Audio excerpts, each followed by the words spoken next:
Ya, ya mungkin untuk agar tidak berlama-lama lagi, mungkin aku sapa Mas Puji. Halo Mas Puji, selamat malam. Halo malam Mas Amri. Oke, Sorry aku kalau soundnya dua gini kedengeran nggak ya? Masuk nggak ya? kalau dari aku kedengaran tapi kayak sedikit kresek-kresek gitu. Oke, coba sebentar. Ya, boleh dites dulu. Kalau gini bisa? Nah, ini lebih baik, lebih mending. Mendingan ya? Ya, mending. Oke, Oke. sebentar. Oh ya, Oh, kita di tes. akunya nggak bisa. Ya. Aku sambil absen juga kali ya buat teman-teman yang ada di sini gitu, ada siapa ini, ada Mas Ade atau Mbak Ade nih. Oke, ada Mbak Agis, terus ada Mas Kasali, ada Mbak Katarina, ada Mas Rafif, ada Mas Raka.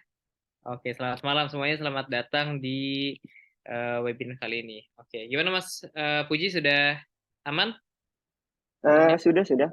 Aku di sini udah oke ya. Tapi mudah-mudahan teman-teman bisa kedengeran ya semuanya ya. Ya, udah kedengeran kok, udah jelas clear.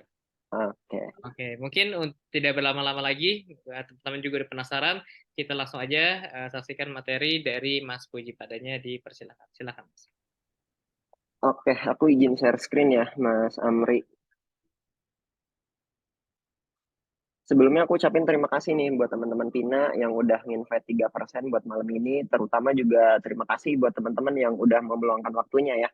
Karena besok udah tanggal merah nih, udah mau libur, tapi masih mau menyempatkan meluangkan waktunya untuk Zoom class malam ini. Nah, topik malam ini sebenarnya untuk bicara mengenai merdeka finansial, ya, merdeka keuangan gitu buat teman-teman. Tapi mungkin apa namanya? Kalau misalkan bagi sebagian teman-teman yang mungkin beberapa kan mostly udah terjun di saham udah cukup lama lah, khususnya untuk member-member yang ada di 3% gitu dan yang sudah mengikuti 3% gitu. Tapi nanti akan aku remind juga sih sebenarnya.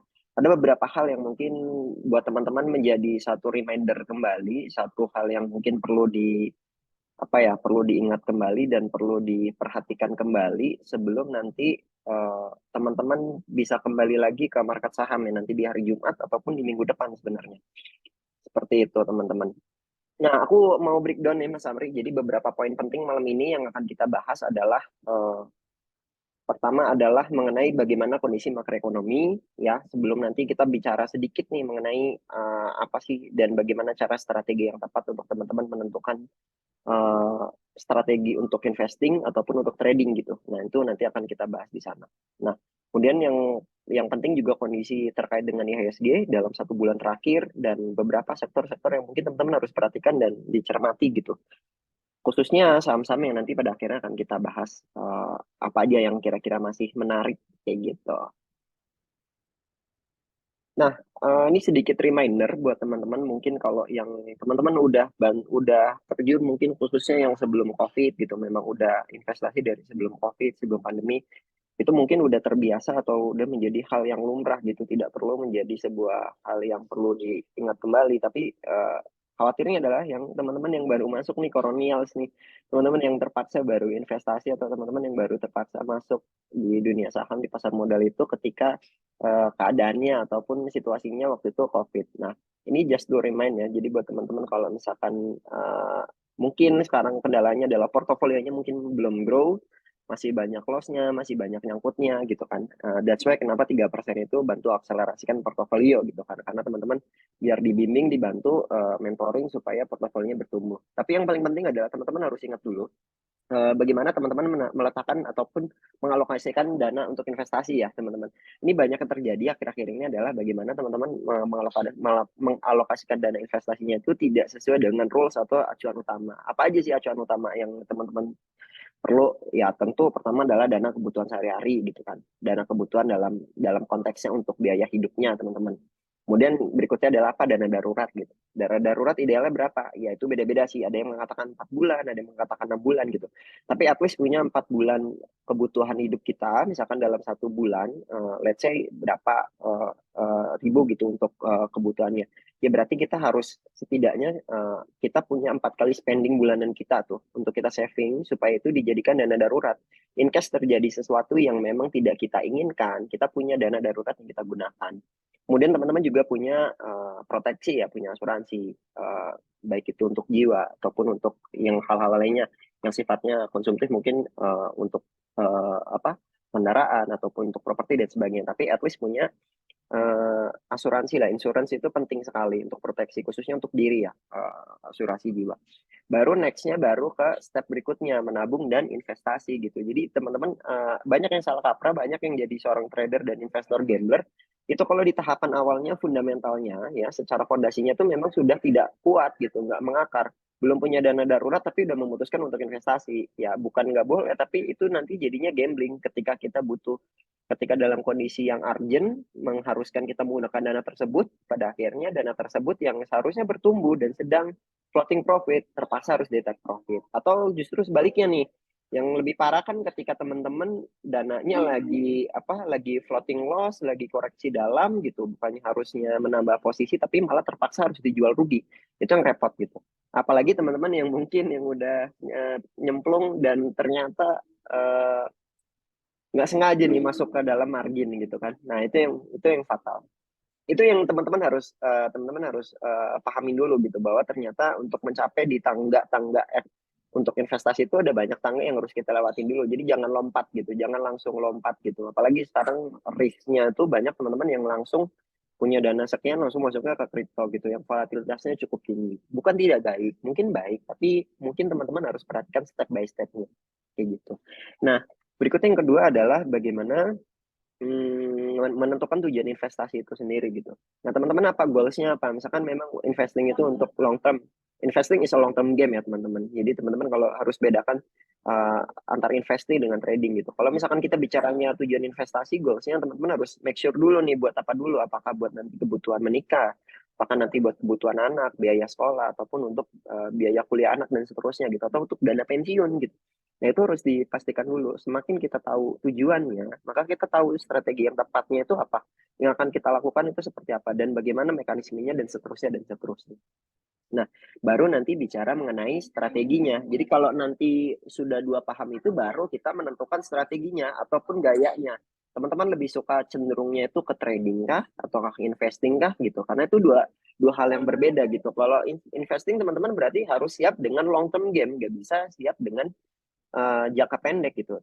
Sebaliknya kalau untuk trading mungkin jangka pendek, mungkin untuk waktunya lebih singkat, tapi kan ada energi yang dicurahkan di sana, ada waktu yang harus dihabiskan di sana. Tentunya pemahaman dan pembelajarannya juga harus lebih kuat gitu selain waktu dan energinya gitu. Berbeda mungkin dengan tujuan investing. Nah, ini adalah tiga hal utama yang teman-teman harus kuasain dulu nih di awal dulu supaya kalau teman-teman udah terlanjur nyemplung itu nggak rombak-rombak lagi gitu, nggak menentukan lagi di tengah jalan. Ini mostly yang terjadi kegagalan baik itu investor maupun trader itu tidak memenuhi 3 rules ini di awal gitu.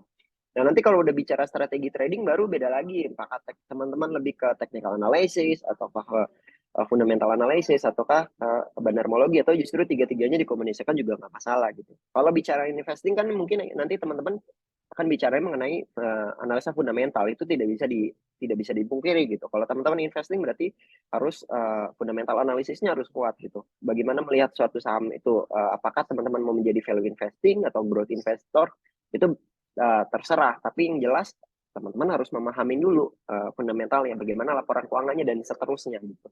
Nah, kalau misalkan trading mungkin tidak menentukan hal tersebut, tidak perlu menggunakan acuan secara konkret mengenai analisa fundamentalnya gitu. Tapi dari kedua hal tersebut teman-teman juga tentukan juga apakah harus mendapatkan cuan itu dari saham itu dari mana, mau dari dividennya doang gitu sebagai tadi kalau misalkan investor long term game ya udah nggak apa-apa deh kondisi floating profit floating loss gitu, tapi yang penting dalam 1 tahun dapat pembagian dividennya udah lebih dari cukup kok karena mungkin dana yang dialokasikan cukup besar gitu, jadi mungkin worth it gitu dengan hal tersebut.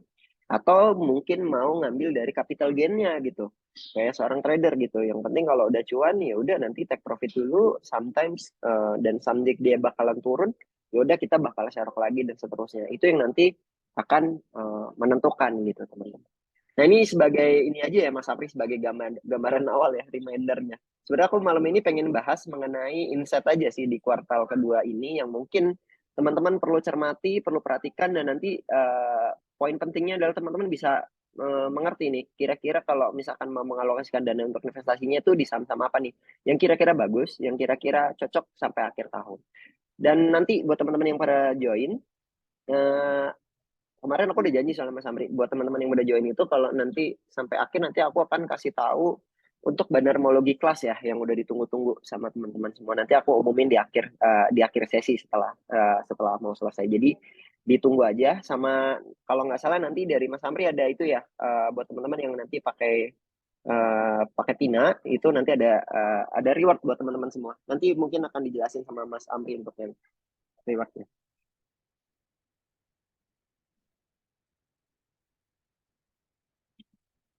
Oke, tadi aku sempat mention gimana kondisi makroekonomi gitu. Kalau bicaranya tadi fundamental analysis, ya tentu kita tidak bisa terlepas dari namanya makro dan mikroekonomi gitu. Tapi yang paling pentingnya adalah dari makronya dulu, baru kita bisa tarik ke mikronya. Berbeda mungkin kalau teman-teman trader mungkin nggak terlalu menentukan makronya, tapi sebaliknya dari mikro to makro. Nah, kalau makro to mikronya gimana gitu.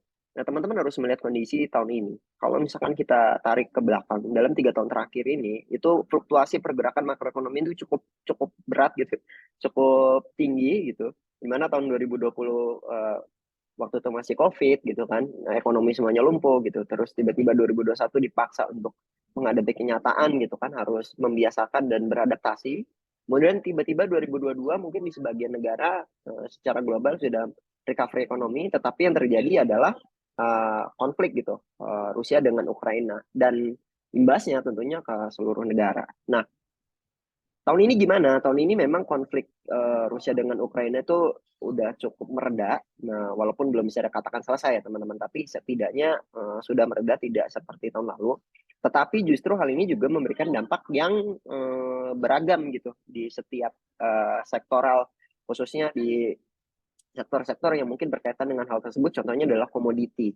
Kalau teman-teman perhatikan di tahun ini, di tahun lalu, sektor komoditi itu kenaikannya tinggi banget gitu, pesat banget.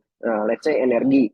Energi itu di sana mungkin ada batu bara, ada coal, itu naiknya cukup tinggi sekali, all time high sampai 460 US dollar gitu kan, per barrelnya gitu, itu cukup tinggi sekali. Kemudian apa, CPO juga naik, kemudian oil dan gas juga naik gitu. Semua komoditas itu naik. Kenapa? Karena memang yang terjadi adalah kelangkaan sumber daya alam ya gitu. Demand-nya tinggi gitu kan. Supply-nya terbatas sehingga harganya mengalami lonjakan kenaikan gitu. Nah, yang terjadi ketika tahun ini konflik tersebut mereda, tentu yang paling utama adalah eh, harga-harga komoditi tersebut tentunya mengalami koreksi gitu. Jadi kalau teman-teman melihat sekarang beberapa saham sektoral, komoditi sektoral itu mengalami koreksi, ya, sebenarnya wajar. Pertama karena memang suatu suatu harga yang mengalami kenaikan cukup tinggi itu tidak mungkin dia akan terus mengalami kenaikan terus-menerus, pasti akan mengalami koreksi. Yang kedua memang dampak dari tadi yang saya bahas bahwa konfliknya memang sudah mulai mereda, jadi wajar tidak mungkin tidak selangka gitu. Selangka di tahun lalu, tidak terlalu demand-nya tidak terlalu tinggi seperti tahun lalu gitu. Nah, tetapi dari sisi positifnya apa? Sisi positifnya khususnya di Indonesia itu sudah mulai ada recovery ekonomi gitu, ada pemulihan gitu. Kalau teman-teman perhatikan itu sekarang kan sudah mulai normal kembali gitu, jalanan udah mulai macet. Sekarang juga yang lagi dibahas adalah langit mulai keruh gitu kan, udaranya mulai tercemar di Jakarta dan sebagainya. Tapi secara perekonomian itu mengalami pertumbuhan ekonomi yang cukup baik dibandingkan di tahun lalu, di tahun 2022, apalagi dibanding 2021 dan 2020 gitu. Sehingga hal tersebut juga menjadi perputaran dari rotasi sektoral. Mungkin tahun lalu yang lebih banyak komoditi, tahun ini sektor-sektor yang diuntungkan justru sebaliknya gitu. Kalau tahun 2020 mungkin sektor-sektornya mungkin healthcare, kemudian saham-saham defensif gitu kan. Nah, di tahun ini justru malah yang lebih banyak sektor-sektor yang banyak dibutuhkan karena perputaran memang sudah pulih, ya akhirnya mengarah ke sana gitu. Nah, yang menjadi acuan kembali adalah suku bunga ya. saya sempat mention di beberapa kali webinar sebelumnya ya, di lain-lain webinar itu. Jadi suku bunga di US gitu karena mengalami inflasi yang cukup gila, mau tidak mau the Fed itu melaksanakan atau melakukan yang namanya kenaikan suku bunga gitu untuk melahan laju inflasi tersebut. Sehingga dampaknya adalah ya di saham mungkin teman-teman sekarang mulai merasakan gitu, marketnya agak sepi gitu. Satu karena orang-orang sudah pada normal, udah kembali ke aktivitasnya masing-masing. Jadi trader-trader dan investor kolonials nih, yang retail-retailnya nih, yang tadinya punya banyak waktu luang, akhirnya kembali ke pekerjaan masing-masing. Dan kedua, ya dari suku bunga ini, banyak yang mengalokasikan. Jadi kalau suku bunganya naik tinggi, maka yang terjadi apa? Yang terjadi adalah big fund itu mengalokasikan dananya bukan di instrumen investasi saham, tapi lebih ke bonds gitu, ya, lebih ke obligasinya. Itu yang terjadi teman-teman. Makanya mungkin ya ini yang dirasakan akhir-akhir ini teman-teman mungkin merasakan marketnya di tahun ini sedikit agak menurun walaupun jumlah investornya bertambah ya. Secara by data investornya bertambah, bertumbuh, tapi secara realita gitu, realitasnya di lapangan mungkin berbeda gitu. Nah, ini aku mau sedikit mengingatkan ke teman-teman bahwa sama apa yang sudah sempat naik dan sempat mengalami kenaikan yang cukup menggila gitu ya, yang cukup signifikan. Ya, teman-teman bisa perhatikan di sini, ini adalah saham otomotif. Saham otomotif adalah saham yang kemarin cukup apa ya, cukup mengalami kenaikan cukup cukup tinggi sekali gitu, cukup signifikan. Hampir semua saham hampir semua saham apa otomotif itu mengalami kenaikan. Mungkin yang nggak naik ini teman-teman mungkin agak sayang yang punya saham MPMX ya. Walaupun sebenarnya kalau secara subsektor mungkin ada perbedaan lini antara DRMA, Auto, IMA, CMJS, ASI itu agak berbeda dengan MPMX dan GJTL. Tapi kalau kita bicaranya secara sektoral mungkin ya ini teman-teman bisa perhatikan kalau yang tinggi sekali ini yang mengalami kenaikan cukup signifikan ini IMAS ya teman-teman. Jadi emas memang cukup tinggi, tapi volatilitasnya juga lumayan. Kalau yang naiknya pelan, cenderung santai, tapi konsisten itu DRMA ya teman-teman. Tinggi sekali gitu. Dan auto juga agak lumayan menyeimbangi gitu. Nah, yang justru yang tertinggal apa? Yang tertinggal justru masih ada IMJS ya teman-teman. IMJS hari ini nanti kita buka charting tools ya. Buka beberapa mungkin kalau teman-teman diperlukan kita buka beberapa saham. Ya, kalau mau ngejar yang lain ini gimana? Ya, agak resiko gitu. Paling yang mungkin agak kelihatan mulai menarik IMJS karena hari ini udah mulai rebound, volumenya udah lumayan cukup besar, udah cukup tinggi. Tapi harus dicek kembali ya, secara baik secara teknikalnya dan lain-lainnya gitu. Nah, kalau bicaranya ASI, mungkin ini teman-teman lebih cocok untuk investing. Kenapa? Karena ASI itu sahamnya cukup liquid, kemudian juga kalau ya nggak bisa untuk trading lah. Singkatnya begitu. Jadi kalau teman-teman untuk kasih itu dengan saham blue chip fundamental cukup kuat, ya itu lebih bagusnya mungkin teman-teman buat investing untuk jangka panjang.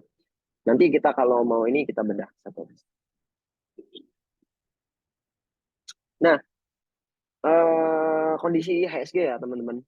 Aku mau breakdown gitu kondisi IHSG hari ini gitu. Mungkin teman-teman tadi pagi cukup khawatir karena kondisinya cukup merah. Tapi sebenarnya saya nggak terlalu khawatir ya.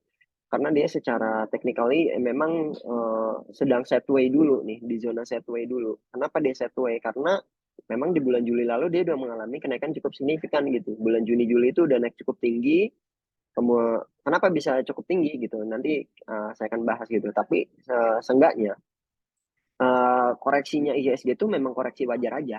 Kenapa? Karena memang udah naik cukup tinggi. Yang penting apa? Yang penting acuannya teman-teman jangan fokus ke IHSG-nya, tapi fokusnya adalah ke saham-sahamnya. Di breakdown satu persatu gitu. Apakah secara teknikalnya dia apa namanya? Secara teknikalnya uptrend atau downtrend, kemudian gimana kondisi fundamentalnya, khususnya bandarmologinya ya teman-teman kalau di kita bicara gitu. Nah, kalau memang di IHSG hari ini buat saya masih masih oke. Kenapa? Karena memang asingnya juga masih akumulasi, masih masuk gitu, masih cukup banyak. Jadi buat saya sih sebenarnya nggak khawatir. Nanti detailnya akan saya bahas dulu.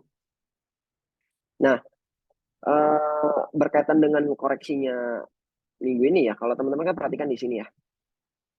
Ini kan sideways ya, agak cukup lama. Dia mau breakout 7.000 ke atas juga nggak mau, 7.000 di atas nggak mau, tapi dia jebol support juga masih nggak mau gitu kan, gambling gitu. Sehingga wajar kemarin saham-sahamnya itu mengalami fluktuasi yang cukup tinggi gitu, volatilitasnya agak cukup tinggi, volatile. Dan kemarin sebenarnya kalau teman-teman cermati itu di akhir bulan Juli dan Agustus, awal Agustus itu sahamnya banyak yang koreksi. Kenapa? Sebenarnya hal itu wajar gitu. Pertama tadi karena teknikalnya memang cukup naik tinggi, sudah cukup naik tinggi. Berikutnya yang kedua, apa yang terjadi? Yang kedua yang terjadi adalah uh, berdasarkan hasil dari earning season gitu. Dimana kemarin kan bulan Juli itu banyak rilis laporan keuangan di kuartal kedua gitu. Ternyata yang terjadi apa? Yang terjadi itu pertama saham-saham yang dengan laporan keuangannya cukup baik ya, laporan keuangannya mungkin tercermin dari IPS-nya cukup baik dan labanya cukup tinggi, itu ternyata harganya sudah price in gitu. Harga yang terjadi itu udah sesuai dengan ekspektasi pasar bahwa saham tersebut memang mengalami kenaikan. Nah, kemudian yang kedua, kenapa mengalami koreksi yang cukup dalam? Ya, memang jadi lucunya gini teman-teman, kalau sahamnya punya laba naik tinggi, dia nggak mau naik lagi karena udah naik dari bulan Maret gitu. Karena mungkin insider, market maker, big fund, mereka udah tahu dari insidernya bahwa perusahaan tersebut memang mengalami performa yang cukup baik. Sehingga ketika kemarin earning season, itu yang terjadi adalah saham-saham tersebut dimanfaatkan untuk distribusi ke retail sehingga tidak mengalami kenaikan kembali gitu. Nah, sebaliknya saham-saham dengan laba yang mungkin performnya kurang baik, negatif, merugi gitu. Ketika kemarin earning season di bulan Juli itu justru malah semakin koreksi, semakin dalam lagi gitu. Jadi wajar beberapa saham kemarin ketika akhir bulan Juli dan awal Agustus itu mereka mengalami koreksi yang cukup dalam. Ya terlebih sebenarnya gambaran utamanya karena bulan Juli itu sudah mengalami cukup kenaikan cukup tinggi, cukup signifikan kayak gitu. Nah, di Agustus ini gimana gitu? View-nya di Agustus ini gimana? Kalau buat saya Agustus ini selalu jadi bulan yang baik sih selain dengan bulan Juli dan Desember. Jadi kalau teman-teman perhatikan dan cermatin itu ada 3 bulan yang dalam 1 tahun itu mengalami apa ya kinerja positif yang cukup baik. Salah satunya adalah bulan Juli, Agustus dan bulan Desember gitu. Kalau Oktober juga sih. Ini saya pinjam ini ya datanya dari tempat lain dulu nggak apa-apa. Kemarin IHSG-nya IHSG-nya bulan Juli itu naik tinggi gimana? Ya memang secara seasonality gitu ya. Di tiap bulan Juli memang mengalami kenaikan gitu ya. Paling probabilitasnya itu di atas 70%, at least 80% dia punya. Di Agustus gimana? Agustus juga view-nya saya masih sama, cuman memang kenaikannya terbatas gitu. Kenaikannya nggak sesignifikan di bulan Juli. Utamanya karena kemarin di minggu pertama kedua kan ini udah mengalami koreksi nih. Jadi ya untuk lanjut naikin laginya mungkin nggak sebesar atau setinggi kenaikan di bulan Juli gitu. Tapi buat saya masih ada chance. Yang mengkhawatirkan justru adalah di bulan September nanti teman-teman. Jadi setelah Agustus ini tarik napas gitu, kalau kurva teman-teman perhatikan kan kayak gini, kenaikannya gini. Ini bulan Juli naik tinggi, kemudian dia bulan Agustus ngerem dikit di awal, kemudian lanjut. Tapi kan udah naik tinggi deh, habis bensin kan, nggak terlalu signifikan banget. Nah di bulan Septembernya baru dia akan turun gitu. Kalau teman-teman perhatikan seperti itu. Jadi justru malah buat saya yang mengkhawatirkan nanti di bulan Desembernya, di bulan Septembernya ketimbang di bulan Agustus. Itu secara gambaran mengenai IHSG ya teman-teman. Nah, bagaimana kinerja secara sektoralnya gitu? Bagaimana perform secara sektoralnya gitu? Apakah dalam 2 kuartal tersebut, ya kalau tadi bicaranya mengenai otomotif gitu, ya wajar. Kenapa? Sektor otomotif diuntungkan karena teman-teman gini harus memahami secara makroekonominya. Pertama, ketika kemarin recovery ekonomi, yang pertama paling pulih itu adalah segmentasi atau golongannya itu di menengah ke atas gitu. Jadi bukan yang menengah ke bawah dulu nih. Yang paling utama ketika suatu bisnis itu recovery, ya kemarin pasca pandemi, pasca kemarin apa namanya konflik US Ukraina dan sebagainya gitu. Ya intinya secara general itu yang pertama recovery adalah segmentasinya itu adalah atau golongannya itu dari menengah ke atas gitu. Nah, ketika golongan menengah ke atas itu punya uang, punya dana lebih ya setelah mereka mengalami pertumbuhan performa kinerja dan sebagainya, apa yang akan dialokasikan dana tersebut? Ya, yang paling paling masuk akal adalah tentunya di sektor otomotif gitu. Karena mungkin banyak yang mereka menunda-nunda pengen beli kendaraan dari sebelum pandemi, khawatir dan sebagainya, menggunakan sebagai dana darurat ketika sekarang udah pulih, ya biasanya di sana yang akan mengalami kenaikan yang cukup signifikan kayak gitu. Makanya itu wajar kenapa otomotif di tahun ini pesat banget peningkatannya, penjualannya juga salesnya bahkan mengalami peningkatan dibandingkan tahun 2019 sebelum COVID gitu.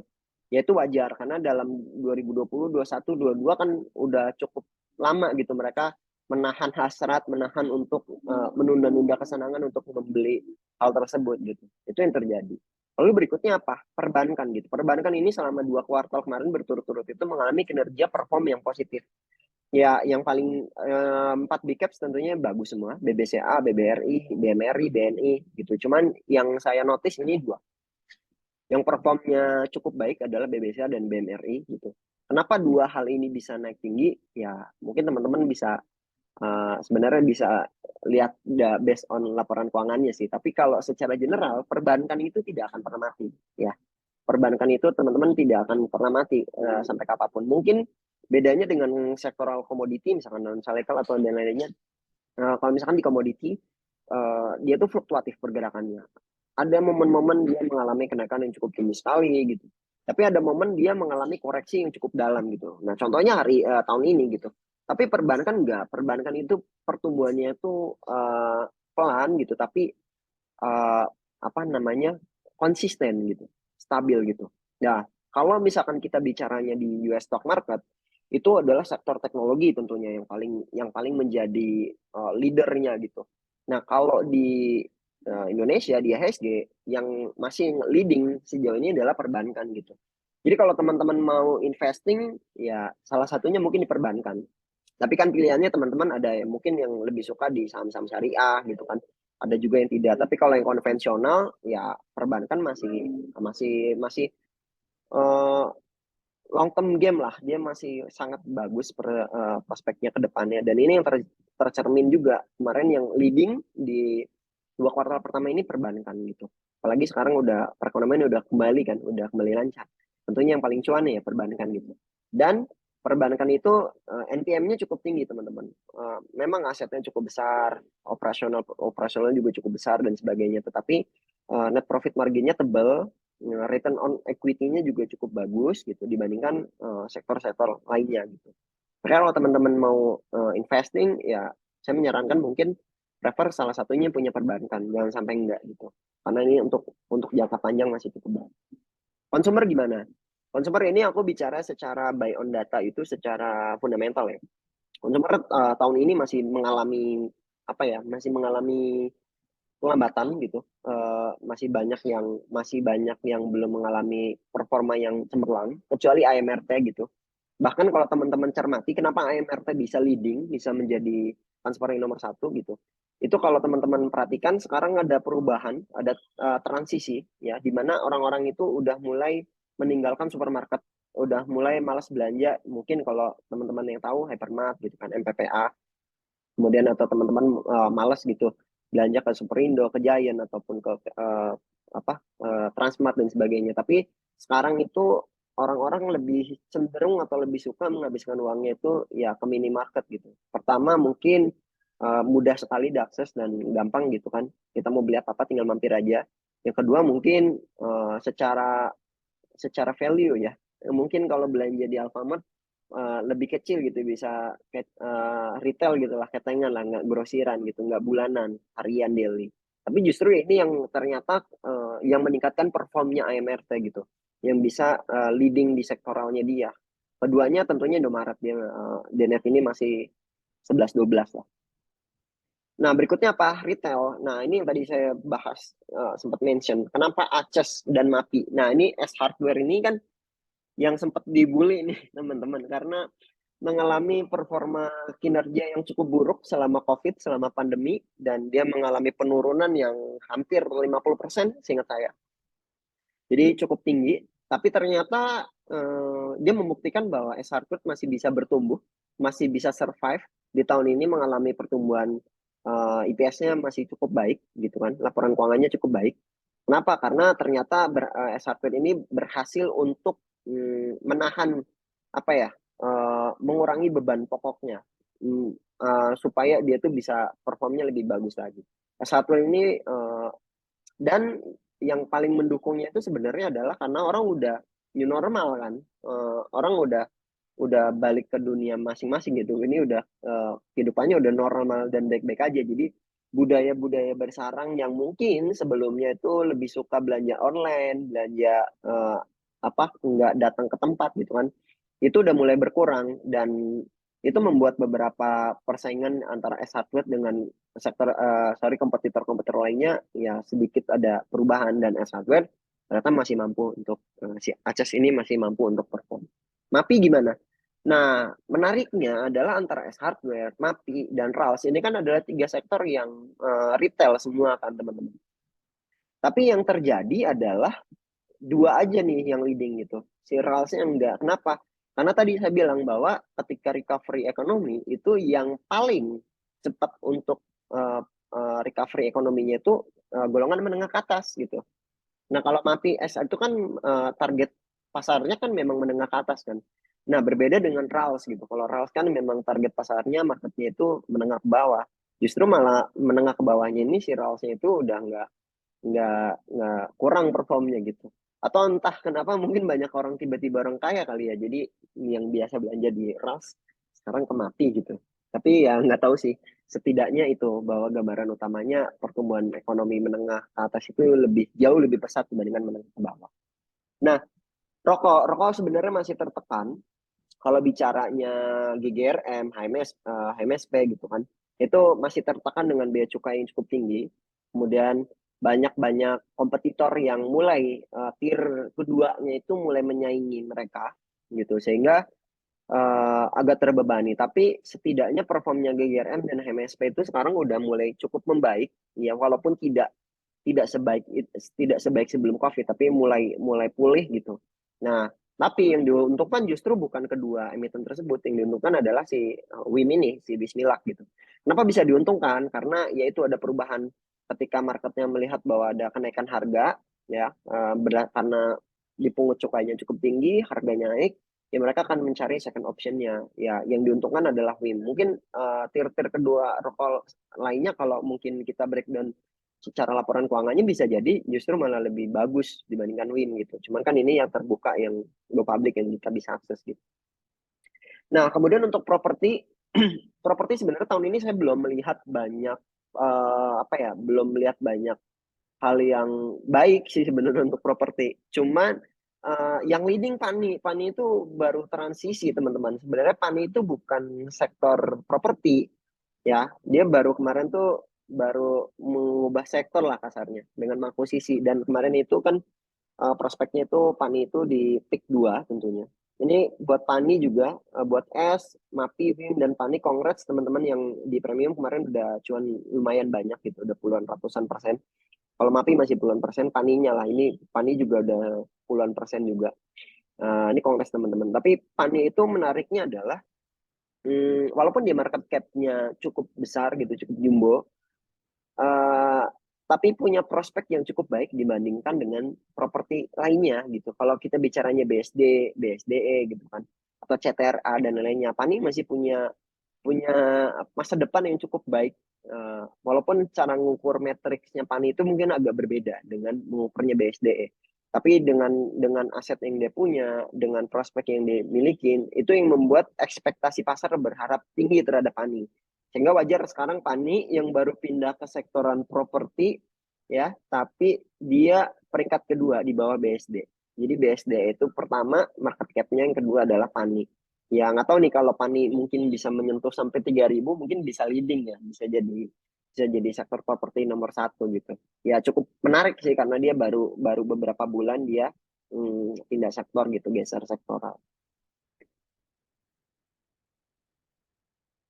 Nah, kemudian yang negatif apa teman-teman? Jadi jangan cuma positifnya doang ya, tapi negatifnya mungkin bisa kita perhatikan gitu. Derry mungkin kalau teman-teman paham, kalau salah satu contoh sahamnya adalah CMR-nya Cimori gitu. Kenapa Cimori performnya kurang baik? Ya pertama memang dia baru IPO. Saya sebenarnya kurang suka untuk membreakdown satu saham yang memang baru IPO, karena tentu di sana laporan keuangannya saya tidak bisa akses secara gamblang apakah itu benar atau tidak gitu kan. Tapi kan kita dipaksa untuk berasumsi bahwa itu benar kan gitu. Nah, bahan baku untuk dairy itu memang mengalami peningkatan di tahun ini. Itu yang pertama. Yang kedua juga mereka harus spending gitu. Spending untuk apa? Spending untuk biaya iklan, untuk supaya bisa bertahan dan sebagainya, sehingga beban operasionalnya pun naik. Selain bahan bakunya naik, beban operasionalnya pun naik. Sehingga wajar kalau di 2 semester ini mungkin performnya si kayak Cimori itu masih kurang kurang oke gitu. Mungkin ya, tapi masih ada potensi ke depannya sih. Seenggaknya dia di 6 bulan pertama ini ya mode defensif dulu gitu. Mode untuk bertahannya dulu. Poultry gimana? Poultry sama. Poultry saya belum melihat, walaupun secara bandarmologi Java dan Main itu bagus ya teman-teman. Java, Main, dan Cepin itu ketiganya itu cukup bagus secara bandarmologi, dan teknikalnya juga sudah mulai rebound. Uh, tapi kalau bicaranya secara dari sisi fundamental itu memang masih belum mengalami sentimen yang positif terhadap ketiga saham ini. Kenapa belum mengalami sentimen positif? Karena memang bahan bakunya naik terus, kemudian marginnya tipis, sementara operasionalnya juga harus bengkak gitu. Dengan semua beban-bebannya mereka, ya nggak tahu sih ke depannya itu, kalau bicaranya investing ya. Saya nggak tahu sih kalau teman-teman mau menaruh dananya di investing di poultry, saya kurang gimana gitu. Karena dividennya juga kecil gitu, jadi ya kurang oke. Mungkin lebih oke untuk trading aja, untuk swing trade atau untuk mid term. Ya dia secara benar mau teknikal masih, buat saya masih oke sih. CPO wajar, CPO mostly CPO nggak ada pergerakan tahun ini, nggak ada yang gimana-gimana kecuali ANJT. ANJT karena kemarin ada ini aja, ada corporate action di belakangnya, jadi wajar dia mengalami kenaikan. Tapi saham-saham lainnya nggak naik. Kenapa? Karena ya harganya fluktuatif. Kemudian sekarang harga acuan CPO-nya ya berkaitan kembali dengan harga komoditi tahun lalu. Harga acuannya memang sedang turun, jadi wajar. Tapi suatu saat CPO juga pasti akan mengalami kenaikan kok. Cuman untuk saat ini memang belum oke aja. Tinggal tunggu aja. Kalau dia biasanya korelasinya kalau harga CPO-nya naik pasti semua saham ini naik. Apalagi sebelumnya kemarin kan sempat sempat naik tinggi kan tahun lalu. Jadi wajar dia tahun ini turun ini. Nah, media gimana? Media wajar lesuh, MNCN, MTech, dan mungkin Mari gitu, Aba atau Mari, teman-teman perhatikan. Mengalami penurunan, kenapa? Karena penjualannya lesuh. Kenapa lesuh? Yang pertama adalah karena tadi dari sektor dairy dan sektornya consumer gitu ya. Mereka nggak punya cukup dana lebih untuk mengalokasikan untuk spending di iklannya gitu. Wajar banget ketika mereka nggak mau bakar duit untuk iklan, nggak gila-gilaan lagi, ya maka terpaksa. Jadi awalnya adalah bahan bakunya mengalami kenaikan, sehingga beban operasional consumer dan dairy ini mengalami beban yang cukup tinggi. Kedua, ketika dia bebannya cukup tinggi, dia pengen mau ngiklanin pun harus spending budget lagi kan, spending money lagi kan di sana. Ya, yang terjadi adalah ketika spending money lagi, hmm, itu akan bikin mereka boncos, sehingga menahan dulu nih, nggak seagresif sebelumnya, sehingga ya wajar penjualannya langsung. Itu dari sisi mungkin yang sudah berjalan. Kemudian sisi yang adaptifnya apa? Ya teman-teman bisa perhatikan sekarang sosial media begitu gilanya gitu.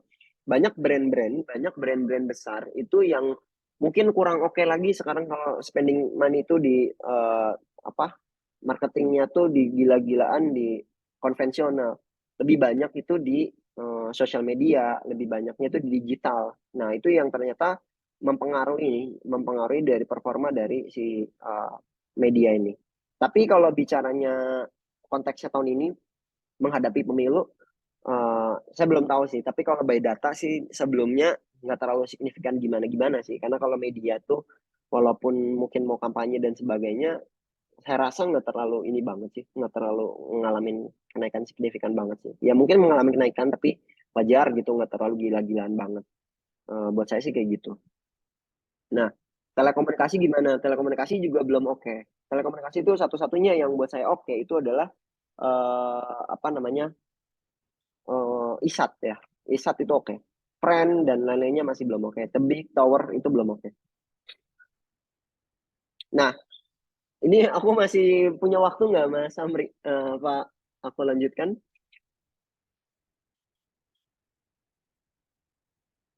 Masih ya?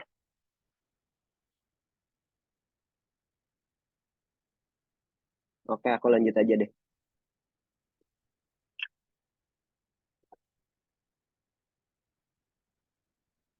Nah, ini adalah terus gambarannya pertanyaan teman-teman kan gini. Pertanyaannya adalah gimana untuk 6 bulan ke depan? Enggak nyampe 6 bulan sih, mungkin 4 bulan ke depan, at least sampai akhir tahun Desember gitu. Gimana kepandangannya gitu? Eh, ya buat saya masih oke, view-nya secara general IHSG secara keseluruhan. Kenapa? Pertama adalah potensi suku bunga.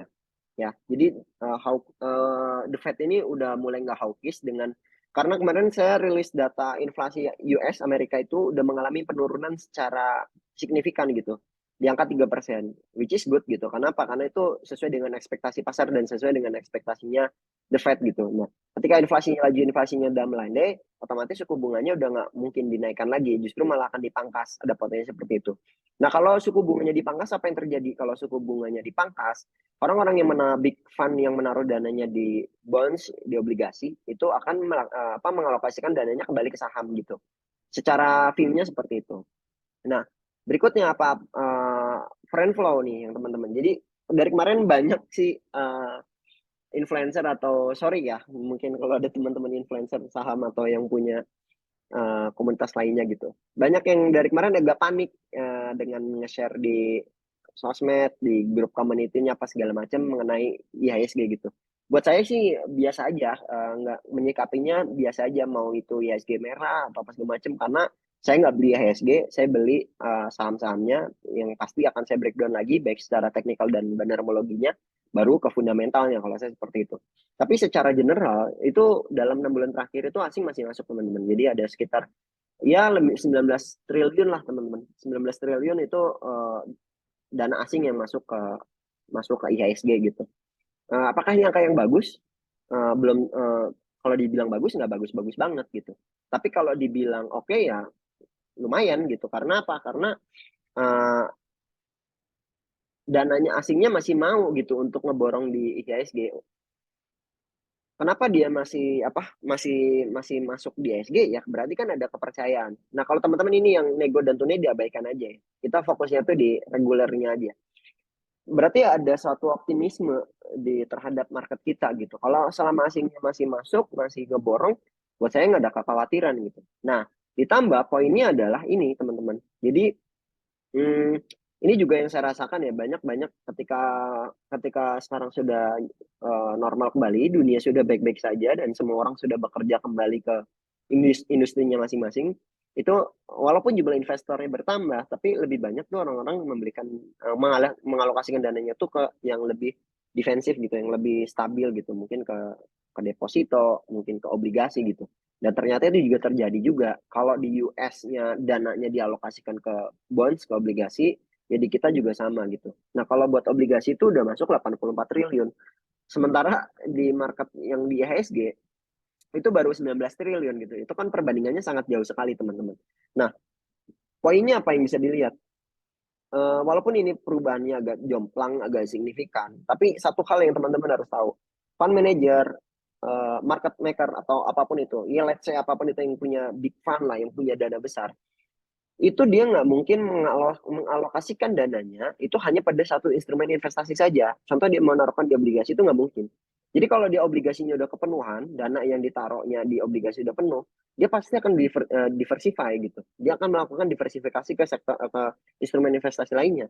Ya sudah pasti di saham gitu. Setelah obligasi pasti saham. Baru yang lainnya dan seterusnya gitu. Jadi eh, masih ada harapan untuk asingnya tuh ngeborong makin banyak lagi gitu. Mengalokasikan dananya ke IHSG itu makin besar lagi dibandingkan dengan angka yang sekarang. Itu yang buat saya optimis sih teman-teman. Kenapa saya cukup percaya diri dari kemarin dan nggak gimana-gimana kondisi market ya udah nggak terlalu membatasi resiko banget sih. Maksudnya batasi resiko tapi nggak terlalu yang full cash banget, enggak, belanja tetap belanja, cuan tetap dapat kok. Teman-teman member juga ngerasain kan di sana, walaupun tetap ada yang kita batasi resikonya. Nah, kalau ini mungkin agak sifatnya mungkin ada spekulatif ya. Kalau konsumsi jelang pemilu itu agak spekulatif gitu. Nggak terlalu terlalu signifikan banget, tapi setidaknya biasanya kalau jelangnya pemilu itu mungkin teman-teman ngerasain nggak? Mungkin yang bapak ibu nih, yang udah bapak-bapak ibu-ibu kan rasain biasanya pasca pemilu, pasca pilpres itu biasanya harga-harga tuh naik semua, tinggi-tinggi semua gitu, mengalami kenaikan. Ya mungkin secara inflasinya tinggi, tapi kan dari return dari penjualannya juga biasanya cukup tinggi gitu. Jadi biasanya berbanding lurus. Tapi ini nggak bisa dijadikan acuan sih, sifatnya spekulatif. Jadi yang poin ketiga ini ya kita lihat saja, let's see ke depannya bakalan seperti apa. Nah, satu sektor teman-teman yang wajib dicatat ya, yang mungkin teman-teman wajib perhatikan, call batu bara itu saya lagi mencermati dalam waktu dekat, walaupun saya belum ada posisi kecuali UNTR. Nanti saya jelasin kenapa saya masuk UNTR. Kenapa call-nya itu menjadi menarik? Karena dia dari naik all time high-nya di 460 US dollar. Sekarang udah di 147. Jadi itu udah hampir 70% teman-teman. Udah sekitar 65-70% lah mengalami penurunannya koreksi gitu. Udah cukup dalam. Dan sekarang udah mulai sideways.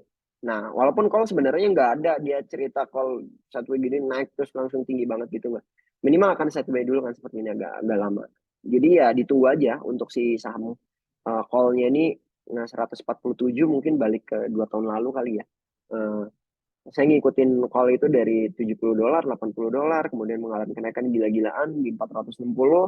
Sekarang udah 70%, dia pasti ya ada potensi sih, masih ada potensi. Tapi nggak usah terburu-buru. Kalau misalkan memang sahamnya sudah mulai sideways udah lama, kemudian tiba-tiba ada kenaikan dan volumenya cukup tinggi gitu ya, itu bisa diperhatikan. Tapi kalau masih belum ya jangan terburu-buru banget gitu. Tapi setidaknya ini gambaran buat teman-teman kalau mau berburu saham-saham call ya mungkin bisa dicermati dari sekarang, mungkin beberapa bulan ke depan kalau memang ada gerak baiknya ya bisa diperhatikan.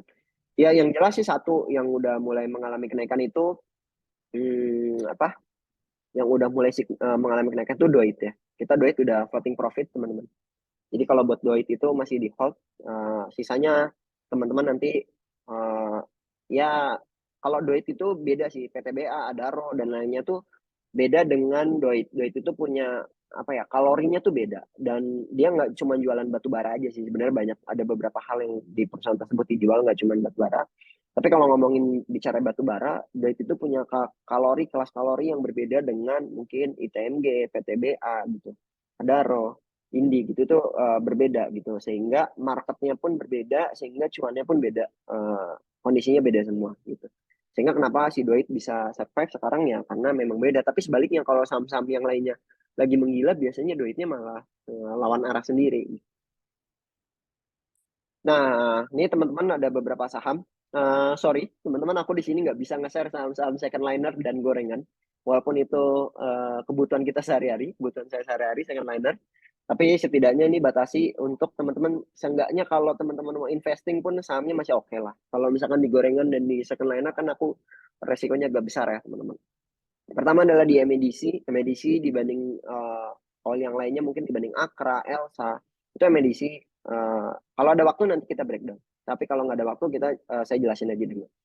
MEDC itu cukup bagus, cukup baik, teknikalnya oke, benermologinya oke, laporan keuangannya oke. Jadi dari tiga sisi oke. Adaro hari ini kalau nggak salah cost di 2520 ya, which is good karena udah berhasil cost di atas 2500. Saya nggak lupa ya, takutnya saya salah data lagi. Pokoknya dia udah bagus secara teknikalnya dan mungkin potensi ke depannya akan ke 2600 ya. Kita lihat di 2600 kuat apa enggak. Kalau masih kuat berarti potensinya bagus. ADMR kita udah koleksi kemarin, congrats buat teman-teman yang di premium. Kemarin udah sempat floating profit hampir 10%-an. Mungkin hari ini turun ya ke 5%-an, tapi ya masih oke sih, technically oke, badan homologi oke, segala macam oke. Era, nah tadi kalau bicara sektoral retail kan tadi saya bahas mengenai yang namanya S Hardware dan si MAPI gitu. Nah, Era juga cukup baik, walaupun mungkin nggak signifikan, tapi secara teknikal dan benar homologinya oke. Tapi untuk era ini nggak bisa cepet-cepet ya teman-teman. Ya sebenarnya ke semua saham ini nggak bisa cepet-cepet, beda dengan second dan gorengan gitu. Ini saham-saham bagus semua, saham-saham pilihan baik semua. Jadi mungkin naiknya agak agak pelan. Kecuali ADMR ya, ADMR mungkin agak cepat. Nah di era juga mungkin butuh waktu, nggak bisa cepet-cepet banget. Tapi secara teknikalnya masih oke.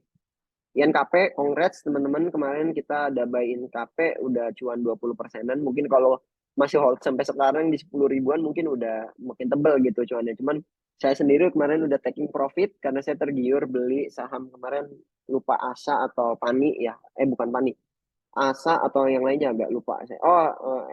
Esger kemarin kita naik cukup tinggi. Jadi kemarin memang yang nggak masalah saya taking profit karena memang buat beli yang lainnya jadi nggak apa-apa dan kondisinya juga udah cuan. NKP masih oke, technical uptrend masih bagus, benermologi akumulasi, laporan keuangannya bagus, ditambah sekarang mungkin penjualan dengan kalau asumsinya bicara secara real, mungkin penjualan kemarin kenaikan kelas, buku-buku dan sebagainya itu kertas-kertas itu penjualannya cukup tinggi ya, apalagi udah normal kembali. Jadi NKP masih bagus, tapi saya belum bisa pastikan secara teknikalnya itu akan ke arah berapa. Apakah ke arah 15.000, berarti 50%-an lagi gitu kan, atau cuma ke 11 atau 12.000, itu saya belum make sure lagi. Tapi ya kalau teman-teman buat yang masih punya, ya di hold aja selama teknikalnya masih uptrend. MAPI gimana? MAPI tadi udah saya mention, MAPI masih oke. So far so good, nggak ada masalah MAPI. MAPI sama kalau dia belum ada belum ada distribusi, belum ada koreksi ya di hold aja. Adaro tadi juga udah dibahas. Sorry, ini ada dua ya, Adaro dan Adaro. Saya lupa satu lagi itu apa. Nah, BSDE ini kalau teman-teman mau investing atau untuk midterm di antara semua properti mungkin yang jagoannya mungkin biasanya saya akan masuk di BSDE atau di CTRA. Saya jarang masuk kayak di PTPP atau di konstruksi misalkan di BUMN gitu. WSKT dan lain itu saya jarang. ADI dan lainnya tuh agak jarang. ADI masuk paling swing pendek gitu. Jarang. Tapi kalau buat di BSDE mungkin ya saya prefer di BSDE sih teman-teman. Kalau mau dilihat kembali ya bisa dicek, di cross check kembali. Nah, kalau teman-teman cermatin dari ke-8, sorry ke-7 saham ini itu hampir semuanya beda sektoral gitu. Maksudnya gini, kalau teman-teman mau masuk di di Adaro ya jangan masuk di ADMR gitu. Kalau teman-teman udah punya era jangan masuk di MAPI gitu. Kalau udah punya NKP jangan masuk di Tekim. Kalau udah masuk di BSDE jangan masuk di lain. Artinya apa? Artinya diversifikasi. Diversify itu penting. Kenapa? Selama 2023 ini, jadi kan kalau teman-teman dari awal tahun biasanya akan menebak-nebak sektor apa ya tahun ini yang naik. Kalau tahun lalu energi, tahun sebelumnya healthcare dan sebagainya. Tahun ini kira-kira sektor apa? Nah, kalau buat saya tuh nggak pernah menebak-nebak sektor apa yang akan naik. Kenapa? Karena yang penting ngikutin hype-nya aja. Kalau misalkan kayak kemarin case-nya saham-sahamnya Lokeng Hong lagi digoreng naik semua, ya udah selama kita dapat bisa masuk entry di sana, ya udah ikutin ada distribusi sell. Saya nggak terlalu baper untuk ngikutin satu saham. Otomotif di RMA kebetulan memang belum ada distribusi, jadi saya masih hold terus gitu. Nah, kalau teman-teman mau ke depannya melihat seperti apa, cara terbaik untuk melihat satu saham itu akan naik yang bagus seperti apa, itu adalah teman-teman melakukan diversifikasi supaya nggak berfokus. Coba kalau teman-teman fokus berasumsi bahwa INKP masih akan melanjutkan kenaikan ke 15.000, lalu teman-teman udah all in di sana. Nah, ketika teman-teman udah all in di sana, ternyata koreksi atau tidak melanjutkan kenaikan, teman-teman nggak punya cukup dana untuk masuk entry di saham-saham yang lainnya gitu. Yang padahal bisa jadi saham-saham lainnya yang naiknya cukup tinggi. Jadi buat saya diversify itu penting supaya teman-teman bisa tahu perputaran rotasi sektoral. Kalau teman-teman perhatikan portofolionya, itu teman-teman akan mengalami perubahan setiap hari. Satu, saham ini lagi hijau, besok tiba-tiba turun yang ini hijau. Nah, perbedaan-perbedaan itu yang membuat kita bisa melihat satu saham itu potensi naik atau enggak. Nah, itu yang terjadi sebenarnya di tahun 2023. Jadi, kalau 2023 selain otomotif apa? Enggak ada. Selebihnya tuh rotasi sektoral. Bahkan di minggu ini pun rotasi sektoralnya masih kencang gitu. Bisa jadi minggu depan propertinya yang naik. Sektor energi udah mulai kelihatan. Kemudian sektor bank digital hari ini udah mulai naik-naik dikit lah. Arto itu udah mulai kelihatan dikit gitu. Dan saham-saham lainnya. Ya kayak gitu. Jadi gambaran teman-teman itu melihatnya ke sana. Jadi per sektoral. Oke, mungkin seperti itu Mas Amri. Ada yang ini udah mau jam 8 ya. Masih ada waktu nggak aku Mas Amri? Oke, masih masih ada. Bentar lagi. Oke, mungkin kalau ini kali ya Mas Amri, kalau teman-teman ada yang mau tanya boleh kali ya. Ya, Benar. Kalau teman-teman ada yang mau bertanya, silahkan ya. Kau tulis di kolom chatnya gitu. Ini menarik nih apa yang dibahas sama Mas Puji. Itu ngebahas sektoral ya. Sektoral. Berarti kalau aku boleh tahu, biasanya Mas Puji itu kalau dalam analisa sebuah saham itu, apakah sektoral saja atau lebih condong fundamental, teknikal atau seperti apa? Atau Iya, semua? jadi kalau kalau di aku sih sebenarnya terus terang kita bedain portofolio ya Mas Amri. Jadi kalau teman-teman perhatikan gitu, kalau di 3% itu portofolionya kalau mau investing investing, mau trading trading, dananya jangan dicampur gitu. Nah, jadi pokoknya walletnya tuh beda gitu Mas Amri. Goalsnya pun beda. Nah, itu yang paling penting supaya nanti teman-teman bisa jangan dicampur gitu. Kalaupun mau dicampur, make sure punya apps-nya ada di Pina ya buat ini ya Mas, buat Ya, ngepisahin ngepisahin dananya. Jadi dipisahin dulu buat investingnya dulu atau buat tradingnya. Kalau dicampur nanti teman-teman pusing, dana yang buat investing tiba-tiba dia merah malah di cut loss. Padahal kan untuk investing itu harusnya ditambah muatan, ya, masukin lagi kesempatan cicil. Yang ya. trading harusnya batasi resiko di cut loss, malah tiba-tiba ditimpuk lagi, di average down lagi. Nanti malah berantakan semua. Jadi make sure untuk pastikan beda dulu nih dua hal tersebut. Baru nanti masuk ke sektor-sektor mana yang kira-kira akan kita masuki gitu. Nah, kalau dari sisi metodenya sebenarnya kalau di 3% kan sekarang udah pure bandermologi gitu kan Mas Amri, walaupun agak kurang ini sih kalau bahasanya secara profesional di sekuritas kan bandermologi kurang ini ya. Tapi setidaknya teknikalnya lah teman-teman menguasai teknikalnya. Secara teknikalnya mungkin teknikal dasarnya oke, nanti baru dikombinasikan. Kalau fundamental selain investing ya, kalau investing wajib teman-teman pelajarin fundamentalnya. Mau growth investor ataupun value investor, teman-teman harus perhatikan itu. Tapi kalau buat swing trade dan midterm, saya jarang memperhatikan dari sisi fundamental. Yang penting teknikalnya dan metodologinya seperti apa. Kalau dia bagus, oke. Saya jarang merhatikan PR-nya kemahalan, harganya premium, kemudian IPS-nya lagi turun dan sebagainya. Saya jarang sekali. Yang penting uh, ada yang menggerakkan, kita ikut. Kayak gitu Oke. sih, Mas. Berarti membelah jiwa ya, Mas. Setiap saham Betul, itu jiwanya betul, berbeda. betul. Oke, ini ada pertanyaan nih dari Raka. Hmm. Melihat dari season September, bisa dipastikan bulan depan merah membara lagi batu retail unyu-unyu. Bagi retail unyu-unyu. Izin nanya Pak, gimana strategi terbaik untuk menghadapi ARB simetris September depan, Oke, baik secara baik. trade dan investing? Oke, masyarakat. Jadi gini ya, seasonality itu memang belum pasti sih, tapi ya tercermin biasanya seperti itu gitu. Kalau aku sih melihatnya ya belum tentu bulan September itu akan merah, tapi ya kemungkinan besarnya akan merah. Tapi nggak masalah, pertanyaan masyarakat bagus banget. Gimana ngantisipasi sebagai retail kita untuk menghadapi ARB simetris ya? Aku lupa tanggal berapa, bulan depan ya berarti ya udah mulai balik normal. Tapi gini, view-nya adalah satu, ARB simetris itu bukan hal yang buruk, dan itu adalah salah satu hal yang buat saya nantikan gitu. Buat teman-teman yang mungkin udah trading dari sebelum COVID, itu hal-hal yang dinantikan. Kenapa? Karena kalau ARB-nya simetris, ketika harga sahamnya itu terjun payung dan turun, ya, itu recovery-nya cepat, naiknya cepat lagi, pullback-nya akan cepat, rebound-nya akan cepat gitu. Berbeda dengan yang kondisi mungkin dari 7% ke 15% gitu. Begitu mengalami penurunan, naiknya lagi buat rebound-nya lagi tuh butuh waktu lama gitu, yang harusnya mungkin bisa, contoh gini, dia turun 30%. Besok bisa jadi langsung rebound gitu. Tapi kalau misalkan dia turun 7%, bisa jadi 7 hari berturut-turut. Nah, sementara dalam 7 hari berturut-turut itu kan kita wasting time kan, membuang-buang waktu. Padahal tadinya rencananya mau exit, mau cut loss dan sebagainya. Jadi buat saya ARB simetris pertama itu tidak baik, tidak buruk, justru malah buat saya baik ya, karena tadi cepat recovery-nya. Kedua, volatilitasnya cukup tinggi, artinya cukup baik untuk market maker bisa masuk ke sana gitu.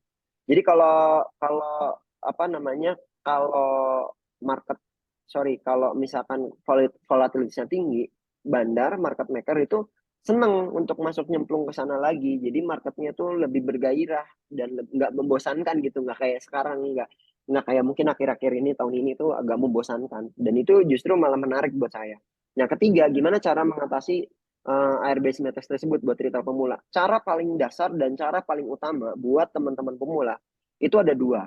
Satu, hindari saham-saham yang downtrend ya. Jadi kalau teman-teman buat pemula udah tahu sahamnya downtrend, ya jangan masuk di sana. Mungkin teman-teman akan merasakan cuan, tapi kalau teman-teman telat dikit, itu bakalan dikarungin. Nah, permasalahannya, teman-teman ketika tahu sahamnya itu rebound, berhasil masuk entry hijau, udah bisa ngalahin belum level psikologis dan greedy-nya? Karena di tahap awal sebagai pemula, teman-teman tuh yang berat itu level serakahnya ini nih, greedy-nya ini. Udah cuan 3%, tunggu udah 5%. Tunggu deh 10%, begitu dibanting, enggak nanti bakal naik lagi, akhirnya nggak berujung cut loss. Nah, biasanya hal tersebut terjadi justru di saham-saham downtrend. Kenapa? Karena saham-saham downtrend itu kalau dia mengalami kenaikan hijau, ya hijaunya sesaat doang, pullbacknya cuma sesaat, tapi merahnya itu lebih banyak. Jadi kalau ditarik generalnya itu garisnya itu paling kayak gini nih, turun, naik sedikit, turun lagi, naik sedikit, turun lagi gitu. Nah, buat pemula sebaiknya hindarin saham-saham tersebut. Nah, kemudian apalagi? Kemudian ya batasi resiko. Kalau misalkan teman-teman kalau nggak mau batasi resiko agak sulit gitu. Stop loss itu wajib, wajib ketat untuk apa namanya untuk trading saham-saham tersebut gitu. Tapi ya bagusnya lagi kalau buat pemula ya jangan jangan trading gorengan dulu lah. Make sure kalau teman-teman mau saham trading di gorengan itu satu punya mentor, kedua kalau nggak punya mentor ya punya jam terbang yang cukup tinggi, at least 1 tahun, 2 tahun gitu. Jadi udah mulai terbiasa. Kalau belum terbiasa pakai dana-dana kecil dulu. Kayak gitu Mas Raka, semoga menjawab ya.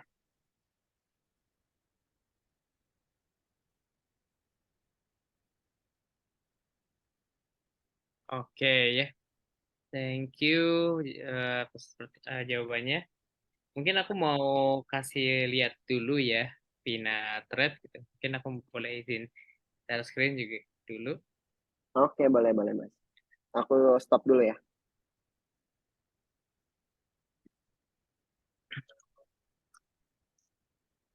Wait.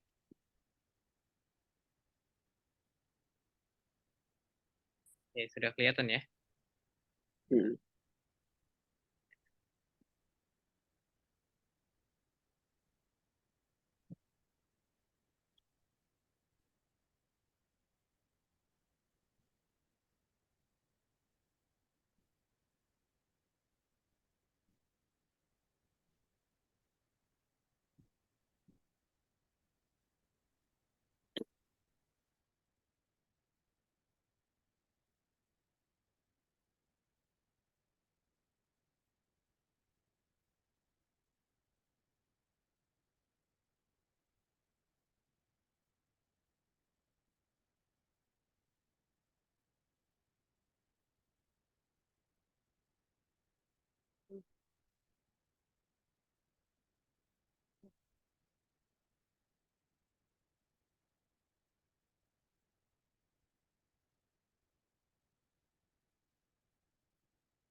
Oke, karena sinyalnya ya.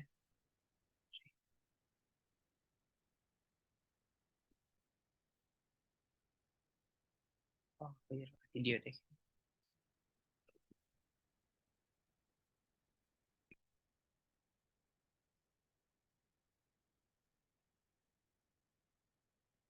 Oke, udah terlihat ya, Mas Puji. Halo, Mas Puji. Di ya di aku kelihatan Mas, Oke. jelas. Ya, ya. Jadi teman-teman ini adalah tampilan dari Pinatred ya. Jadi bentuknya di website. Jadi teman-teman yang penasaran bisa cek aja di pinatred.id di websitenya masing-masing. Nah, di sini ada tampilan awal ini adalah workspace. Jadi ruang kerja teman-teman untuk trading saham ya. Jadi di sini bisa kelihatan kayak marketnya buka tutup, kemudian jumlah saldo kita berapa. Nah, ini workspace-nya bisa ubah-ubah sesuai dengan gaya profil trading kita. Kan kita macam-macam tuh. Ada yang scalping mungkin kita terus gayanya, terus ada yang swing trading atau juga yang investing. Nah, itu bisa menyesuaikan dengan workspace-nya masing-masing. Contoh, kita bikin workspace baru ya. Nah, kita contoh ambil yang swing trading nih. Kita kita mau ambilnya yang swing gitu. Nanti widget-widget dan fiturnya itu adalah disesuaikan dengan profil kita masing-masing. Atau misalkan pengen di luar ini, kita bisa bikin workspace-nya sendiri gitu. Nah, kita coba lihat misalkan swing isinya apa aja sih. Kalau misalkan swing ternyata isinya kayak broker summary, kemudian ada news atau watch list gitu, sama trading ideas. Ini rekomendasi saham dari para trade leader kita gitu. Nah, kita misalkan contoh di sebelumnya ada day scalping. Nah, itu biasanya banyaknya kayak order book, kemudian running trade. Kemudian ada multi sell yang bisa beli saham di beberapa harga. Misalkan kita mau beli PTBA di harga 2.800 10 lot, sama 2.780 di 10 lot juga gitu. Jadi biar nggak ketinggalan. Jadi sekali eksekusi bisa di beberapa lot. Jadi biar nggak ketinggalan antrian gitu. Ya kan, pasti kan para trader butuh tuh. Nah, jadi bisa menyesuaikan dengan profil kita masing-masing. Apakah kita swing, atau investing, atau scalping. Jadi menyesuaikan dengan kebutuhan profil teman-teman gitu. Nah, selain itu, di sini juga ada trading ideas atau rekomendasi saham dari trade leader gitu. Ya kan, misalkan contoh di bulan ini ada misalnya kita lihat rekomendasinya ada SMRA, MBMA, Ali, Humi, JSMR, dan lain-lain gitu. Kita bisa dengan mudah kan di sini pasti ada keterangannya kan, kayak buy di berapa, take profit di berapa, stop loss di berapa gitu. Nah, kita bisa dengan mudahnya tinggal klik aja di sini ada smart order ya. Nah, jadi ketika sudah diklik nanti sudah di setting nih kayak belinya di harga berapa, kemudian stop loss-nya di harga berapa, kemudian take profit-nya berapa. Tinggal kita atur lot-nya saja, jumlah lot dan juga tanggalnya saja, misalkan sampai besok. Tinggal nanti dikonfirmasi aja selanjutnya. Habis itu masuk deh. Jadi kita nggak pusing-pusing lagi buat nyalin gitu kan dari red leader kita. Nanti mungkin Mas Puji juga bisa di sini coba gitu kan, masukin ide apa trading ideasnya Mas Puji biar nanti bisa dieksekusi juga sama anggotanya gitu. Jadi mudah, tinggal tinggal klik aja di sini langsung smart order. Kalau misalnya penjelasannya mau lebih dalam bisa dilihat di sini kan, eh, analisanya seperti apa, seperti itu. Kenapa sih reasonnya gitu? Why ada buy segini, take profit segini, dan stop loss segini. Gitu. Jadi memudahkan untuk teman-teman gitu kan yang punya trade leader, misalkan dari 3% ini ada Mas Puji dan lain-lain gitu, bisa apa ngikutin sinyalnya Mas Puji dengan mudah gitu, tinggal di copy trade aja. Nah, selain itu juga ada fitur planner ini untuk rencanain strategi trading kamu. Misalkan contoh kayak tadi ya kan, misalnya kita beli tadi biasa Bird, terus Goto, CKL atau BSSR. Nah, kita bisa settingin nih take profitnya berapa, stop lossnya berapa. Gitu. Bisa diatur. Kita mau di harga naik gitu kan dengan jumlah berapa lot sampai kapan. Tinggal nanti konfirmasi saja stop loss gitu. Nah, contoh misalkan bikin smart order yang baru, ya kan? Nanti misalkan sahamnya apa maunya? Oh, Goto, mau beli Goto, itu kan harga 93. Kita bisa target harganya sama pasar gitu, tinggal satu lot, terus pasang take profit atau stop loss-nya gitu. Mudah guys, jadi semudah itu ya. Jadi bikin atur rencana rencana strategi tradingnya itu dengan mudah gitu. Jadi tinggal ngikutin atur aja, jadi nggak perlu pusing-pusing. Waduh, nanti takut ketinggalan, FOMO dan lain-lain. Semuanya ada atur strategi, jadi lebih rapi gitu. Ini ada juga smart invest, jadi buat teman-teman yang sukanya nabung ya, cost averaging. Misalkan, oh saya sukanya nabung BBCA nih setiap bulannya, itu bisa banget. Misalkan nabungnya berapa biasanya? 2 juta bulan. Nanti nabungnya setiap tanggal berapa? Oh, setiap gajian tanggal 1. Nah, berarti nanti setiap tanggal 1 gajian itu nanti akan nabung 2 juta. Entah nanti dapat 1 lot atau 2 lot gitu. Yang penting ditabung 2 juta. Gitu. Nanti kalian bisa lihat juga portofolionya di sini dan juga bisa atur rencana strateginya ya. Tadi Mas Puji juga udah sampaikan. Jadi mana nih yang short term, mana yang medium term atau long term. Misalkan Goto what short term, medium termnya Bird, terus long termnya NCKL sama BSSR misalkan seperti itu.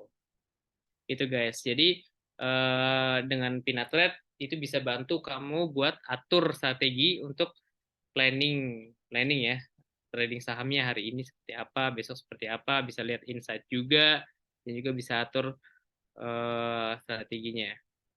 Selain itu, buat teman-teman yang mau gabung di Pinatrade gitu kan, itu bisa daftar dengan kode PNTP ya. Jadi ini kita lagi kolaborasi antara Pinatrade dan 3% gitu. Jadi untuk memenuhi kebutuhan trading saham dalam satu platform, nanti ketika daftar di website ya pinatrade.id, jangan lupa masukin kode referralnya PNTP. Ya guys, PNTP. Jadi nanti kalau misalkan udah buka dan kalian nanti investasi minimal 500.000, nanti akan dapat 50.000 tambahan guys gitu. Jadi udah fiturnya banyak, ketika kalian udah investasi 500.000, nanti dapat 50.000 juga. Nah selain itu juga nanti bakal banyak ada event ya, setiap minggunya kita ada webinar sama workshop, kemudian full access trading ideas, kemudian tadi ada smart plan untuk atur strategi trading kamu, dan customisasi workspace trading sesuai profil ya. Gitu. Jadi daftar di Pinatrade. Seperti itu teman-teman. Oke. Oke Kak, ada yang nanya Kak, jual fee belinya berapa ya? Untuk fee belinya 0,15 dan jualnya 0,25 ya. Dibelinya tulis di sini 0,15%, dijual 0,25%. Ya, untuk fitur trailing stopnya kita belum ada ya, jadi masih ada stop loss, tapi masih ada stop loss sebagai gantinya. Jadi untuk trailing stop belum ada, jadi masih adanya tadi take profit, stop loss, sama belinya di berapa gitu kan, ikutin trading ideas-nya seperti itu. Ya, jadi teman-teman bisa klik aja langsung pinatrade.id menggunakan kode PNTP. Oke. Ya, itu aja sih dari aku. Jadi teman-teman jangan lupa ya, itu aku udah kirim di kolom chat juga. Oke, mungkin balik ke forum. Mungkin ada teman-teman yang ingin bertanya lagi tentang materi apa yang tadi disampaikan oleh Mas Puji. Bagus ya, jadi ngasih insight kita untuk semester yang akan datang nih. Kita kan udah berjalan satu semester ya, di semester kuartal 1 dan kuartal 2. Mungkin banyak evaluasi dan pembelajaran yang terjadi, seperti kasusnya Waskita atau apa yang baru yang menarik nih, heboh ini saham Kual juga ya Mas Puji. Mungkin aku mau tanya juga Mas Puji. Kemarin kan sempat kemarin baru itu sempat rame saham Koal turun jadi gocap masuk LQ50 nih. Nah, tapi pas aku cek sebenarnya laporan keuangannya sih masih positif ya, nggak rugi gitu loh. Tapi kenapa bisa sampai turun drastis gitu loh? Mungkin boleh jawab Mas Puji. Iya, terus terang untuk call sih aku sendiri nggak ada posisi dan kurang kurang ngamatin sih Mas Samri. Cuman kalau misalkan ditarik garis lurusnya kenapa saham tersebut bisa turun dan sampai ke gocap gitu sampai saat ini, ya memang secara garis gambaran umumnya kalau ini kan saham yang belum lama IPO juga kan, belum lama listing gitu. Sehingga apa yang terjadi? Nah, yang terjadi adalah ketika saham-saham yang IPO, kita tuh agak sulit untuk membaca kalau dari sisi bandarmologinya. Siapa yang memainkan peran? Nggak, kalau misalkan kita udah punya track record panjang kan enak, narik garisnya tuh enak. Tapi kalau di IPO tuh siapapun yang memiliki modal di awal bisa aja mengguyur di tengah jalan gitu. Ya bisa saja itu jadi bagian dari exit plan-nya.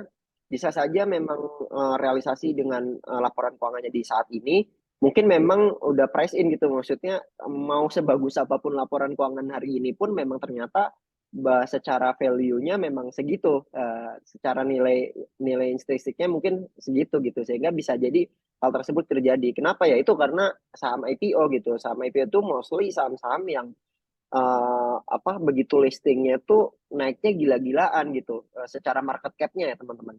Jadi kan teman-teman bisa ukur misalkan punya asetnya berapa, kemudian modal yang disetorkan berapa, lembar sahamnya ada berapa. Tapi kalau ternyata yang listingnya itu punya market cap yang cukup jumbo, cukup tinggi, ya wajar ketika mungkin bisa saja di 50 pun masih kemahalan gitu secara intrinsic value-nya kan kayak gitu. Dengan laporan keuangannya dia seperti apa ditambah lagi mungkin secara sektoralnya memang kurang mendukung. Jadi makanya kalau buat saya kalau teman-teman mau main ya IPO tuh kalau dapet ya jackpot naik tinggi misalkan teman-teman dapat AMMN atau kemarin dapat cuan gitu yang hari ini yang kemarin disuspend gitu ya dari IPO-nya dia naik tinggi ya itu jackpot tapi probabilitas dapat saham tersebut dibandingkan semua saham IPO yang hari ini melisting itu seberapa besar sih kan kayak gitu pertanyaannya. Kalau teman-teman mau ngejar kayak gitu mungkin berapa kali gagal untuk dapat satu saham tersebut. Jadi buat saya ada 700 lebih saham daripada fokus di saham-saham yang baru IPO, better kita alihkan energi kita ke saham-saham yang memang punya track record yang cukup jelas. Setidaknya seperti itu. Oke, oke. Emang sulit ya menganalisa, menebak-nebak saham-saham IPO nih gitu, karena datanya juga kurang, secara fundamental sama teknikal juga susah dianalisanya. Jadi untung-untungan mungkin ya Mas. Betul, betul, betul. Oke, ini ada pertanyaan lagi nih dari Raka, Mas Raka. Pak, gimana insight perusahaan digital seperti Goto dan Buka untuk investing, terutama Buka yang sementara diakumulasi asing? Makasih sebelumnya. Oke, kalau Goto dan Buka, satu pertama, Buka teman-teman harus tahu ya, sekarang model bisnisnya sudah bukan dari e-commerce dan lain-lainnya ya. Jadi dia pertumbuhan laporan keuangannya itu lebih bagus itu dari investingnya dia gitu. Jadi dana yang dialokasikan untuk investasinya dari si Buka ini. Itu yang pertama. Jadi model bisnisnya teman-teman harus tahu main bisnisnya apa. Kedua untuk Goto. Goto memang kemarin ada restrukturisasi ya, Patrick Waluyo sebagai investor utama di awal gitu tiba-tiba sekarang udah jadi CEO-nya turun gunung gitu untuk ngurusin semuanya. Balik turun gunung dan ya secara realita di lapangan itu ya seller Tokopedia menjerit, driver Gojek menjerit, tapi perusahaannya masih belum untung-untung juga walaupun kemarin rilis laporan keuangannya itu agak menurun gitu dibandingkan laba kotor tahun lalu. Sekarang mungkin agak lebih kecil gitu, agak lebih menurun karena apa, karena mulai ada pemangkasan dan restrukturisasi. Tapi yang terjadi adalah kemarin sempat naik ke 93, 98 ya sorry. Nah, yang terjadi di Goto adalah apa? Pengendalinya tuh masih distribusi terus teman-teman. Jadi walaupun secara perusahaannya memang masih bagus, sudah mulai ada perbaikan gitu kan, sudah ada restrukturisasi dan sebagainya. Tapi yang terjadi kalau pengendalinya terus-terusan distribusi, lama-lama yang terjadi adalah pengendalinya masyarakat retail. Nah, teman-teman perhatikan Goto sekarang berapa? Seingat saya itu yang saham yang beredar di masyarakat itu ada sekitar di atas 60%. Ya. Nah, kalau yang terjadi di atas 60%, kalau tidak ada pengendali, ya terjadi seperti saham-saham lainnya seperti HKMU. Itu yang repot gitu. Jadi kalau teman-teman mau investing, mau naruh dana di saham tersebut, make sure pengendalinya itu free floatnya tinggi, kedua pengendali utamanya itu mayoritas saham gitu, jangan sampai mayoritas saham pemegang sahamnya itu ya retail gitu, masyarakat, itu akan repot, bingung akan dibawa kemana. Udah terjadi di HKMU, udah ada juga misalkan baca bank kapital. Ya kalau pengendalinya masyarakat agak repot gitu, akan diarahkan kemana perusahaannya ke depan seperti apa kita nggak tahu kayak gitu. Nah kalau buat buka saya juga nggak menyarankan untuk investing ya. Buka itu mungkin lebih prefer untuk swing trade pendek gitu. Ya main-main pendek aja gitu. Tapi kalau buat naruh dana di situ untuk jangka panjang ya masih banyak saham lainnya kalau mau dikomparasi gitu. Ya masih banyak saham lainnya yang jauh lebih menarik. Tentunya kalau buat investing saya kurang oke untuk tag-nya Indo ya. Kalau tag-nya US oke kita berani gitu. Kalau tag-nya US kita masukin dana besar, saya berani oke dan growth-nya bagus gitu. Tapi kalau untuk di Indonesia ya agak sayang gitu teman-teman. Kayak gitu sih paling sih Mas Amri. Oke, oke. Ya, oke. Teman-teman mungkin satu pertanyaan lagi ya untuk sesi pertemuan kita malam ini. Jadi silakan mau teman-teman bertanya. Dan jangan lupa teman-teman yang mau daftar nanti klik linknya lewat sini ya. Atau mau explore dulu boleh gitu. Yeah. Pendaftaran RDN-nya mudah ya teman-teman, nggak usah buka registrasi keluar form lagi dan lain-lain, semuanya langsung di website, jadi nggak pindah-pindah halaman lagi, jadi satu kali. Nah ini aku udah kirim linknya, jadi tinggal klik aja, Nanti untuk explore atau itu boleh silakan di situ juga. Oh iya Mas Amri, sambil nunggu ada yang nanya, aku mau Ya. sanding sedikit boleh nggak buat yang apa teman-teman yang udah nungguin bandarmologi kelas ya, bandarmologi kelas di luar. Jadi ini Mas Amri kalau di 3% itu kan selain teknikal kita belajar bandarmologi. Jadi itu di sesi lain sih. Nah, kalau teman-teman yang untuk bandarmologi kelas yang udah ngikutin webinar ini dan khususnya yang nanti udah buka ini sih, udah buka open account Tina ya, teman-teman pakai link yang tadi Mas Amri share. Nanti tinggal chat aja, chat ke admin 3% ke Mas Dio. Eh, apa namanya? Teman-teman yang udah join webinar ini dapat special price-nya itu di 299.000. Jadi kalau di normal price-nya itu kan 750.000. Tapi itu buat teman-teman yang khusus ngikutin webinar kali ini aja. Di luar itu nanti tidak dapat. Kayak gitu. Oke, baik ya, terima kasih Mas Puji atas from head-nya ya. Oke, jadi teman-teman ya boleh langsung ya diklik sini. Oke. Oh, wait. Tadi salah kirim. Sorry, harusnya ke meeting group. Sorry. Nah, ini nih, ya. Nah, itu teman-teman, linknya udah dikirim ya. Jadi lewat situ tinggal diklik aja, Oke. nanti bisa boleh di-explore, atau mau langsung daftar RDN juga bisa. Pakai kode referralnya tadi ya, PNTP. Kode referralnya PNTP. Oke.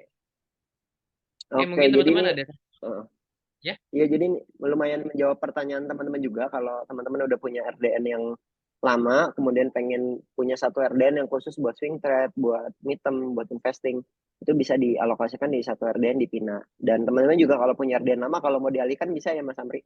Ya, bisa. Kalau mau dialihkan nanti ke Pina bisa, atau teman-teman punya dua gitu, satu Pina, satu RDN lain. Ya kalau saya sih menyarankan teman-teman jangan punya RDN cuma satu gitu. Karena apa? Karena nanti repot kalau punya RDN satu. Tapi jangan banyak-banyak juga ya. Jangan ada yang menyarankan sampai 9, nanti pusing sendiri kalau punya 9.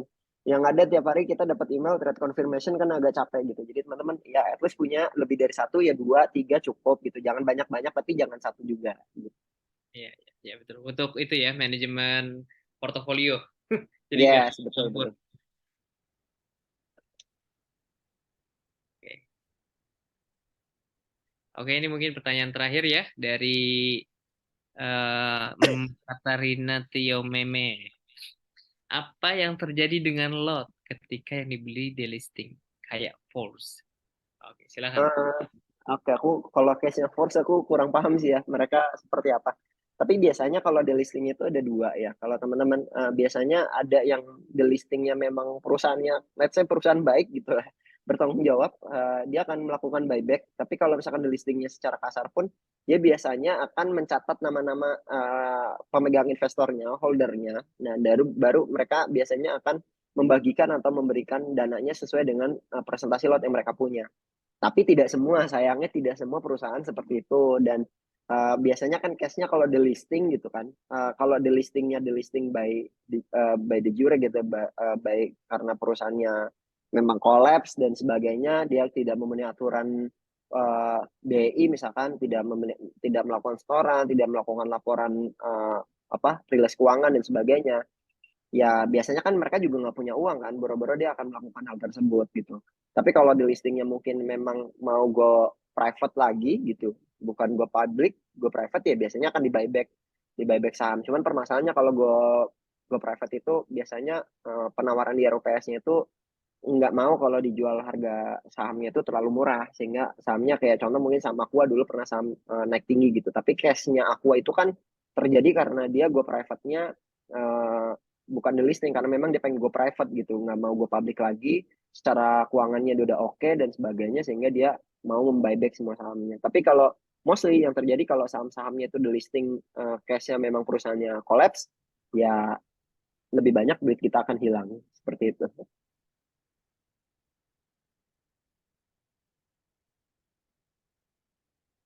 Oke ya, baik. Terima kasih Mas Puji atas jawabannya. Oke, mungkin pertanyaan itu adalah bentuk mengakhiri juga ya perjumpaan kita webinar kali ini. Dan ini sangat menarik sekali. Jadi dari Mas Puji aku belajar juga bagaimana lihat sektoral ya di semester yang akan datang gitu ya. Jadi bisa lihat potensi-potensi ke depannya seperti apa gitu, melihat evaluasi sebelumnya. Oke, mungkin terima kasih juga buat teman-teman yang udah menyempatkan waktu mengikuti webinar kali ini. Semoga bisa bermanfaat buat teman-teman dan juga bisa mengaplikasikan uh, ilmunya gitu. Dan buat teman-teman yang mau daftar buat RDN tadi hubungi adminnya 3% ya, Mas? Ya, betul Mas. Yang buat yang udah punya RDN nanti pakai tadi kode tadi PNTP, pakai link tersebut atau kalau kurang jelas nanti tinggal chat di Tio ya di admin Sam 3% ada di Telegram. Itu tinggal chat aja atau di WhatsApp-nya juga ada nanti bisa dibantu arahkan kayak gitu Mas. Oke, siap. Terima kasih Mas Puji dan semuanya. Sampai bertemu lagi di pertemuan selanjutnya. Oke, kita akhiri baca alhamdulillah. Ya, alhamdulillah. Alhamdulillah. Ya, selamat malam semuanya. Sampai jumpa. Selamat malam. Terima kasih Mas Amri. Terima Ya, kasih teman-teman semua yang udah join ya. Izin pamit ya. dulu undur diri. Terima kasih semuanya.